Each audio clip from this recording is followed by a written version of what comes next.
এই ক্ষীরের রেসিপিটা কিন্তু আপনারা যে কোনো ধরনের চাল দিয়ে করতে পারবেন, কোনো সমস্যা নেই। প্রথমে আমি চালটাকে ধুয়ে পরিষ্কার করে একটা হাঁড়িতে দিয়ে দিচ্ছি। সাথে দিয়ে দিচ্ছি কিছু গরম মশলা। আমি এখানে নিয়েছি 2টা তেজপাতা, 2 টুকরো দারচিনি, চিমটি পরিমাণ লবণ, 2টা এলাচ। আমি এখানে চিমটি পরিমাণ লবণ দিয়েছি।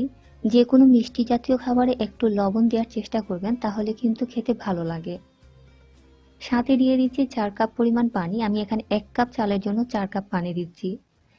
আমি যেহেতু এখানে বিন্নি চাল ব্যবহার করছি, এই চালটা কিন্তু অনেকটাই আঠালো। যদি পরবর্তীতে পানি লাগে তাহলে আমি দিয়ে দেব। তবে এই পর্যায়ে আমি 4 কাপ পরিমাণই দিচ্ছি।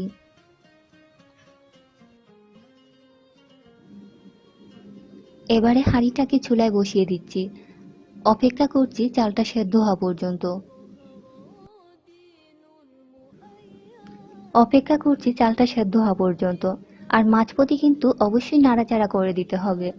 আমি এখানে বিন্নি চাল ব্যবহার করেছি, তাই জন্য। আপনারা যদি অন্য কোনো চাল ব্যবহার করেন খুব একটা নাড়তে হবে না। তবে বিন্নি চাল ব্যবহার করলে অবশ্যই আপনাকে নাড়াচাড়া করতে হবে, কারণ বিন্নি চাল অনেক আঠালো আর হাঁড়িতে কিন্তু লেগে যায়। এটাই হচ্ছে সমস্যা। তাহলে ফিরে আসছি চালটা সেদ্ধ হওয়ার পর। ফিরে এলাম চালটা যখন কিছুটা সেদ্ধ হয়েছে। এই পর্যায়ে দিয়ে দিচ্ছি 3 টেবিল চামচ পরিমাণ বাদাম এবং হাফ চা চামচ মিষ্টি মৌরি বা মিষ্টি জিরা, যে যেই নামই রাখেন। আমার কিন্তু বাদাম খুবই ভালো লাগে এই পায়েসের সাথে, ওই জন্য আমি একটু বেশি করে দিচ্ছি। তবে আপনারা 1 টেবিল চামচ পরিমাণ দিলেই হবে। আমি এখানে 3 টেবিল চামচ পরিমাণে দিচ্ছি। দিয়ে খুব ভালো করে নাড়াচাড়া করে দিচ্ছি। আমি কিন্তু যতটুকু পানি দিয়েছিলাম, যেহেতু এটা বিন্নি চাল, তাই জন্য পানির পরিমাণটা কমে গেছে। আবারও দিয়ে দিচ্ছি আরও একটু পানি।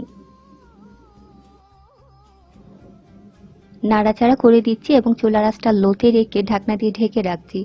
অপেক্ষা করছি চালটা পুরোপুরি সেদ্ধ হওয়া পর্যন্ত।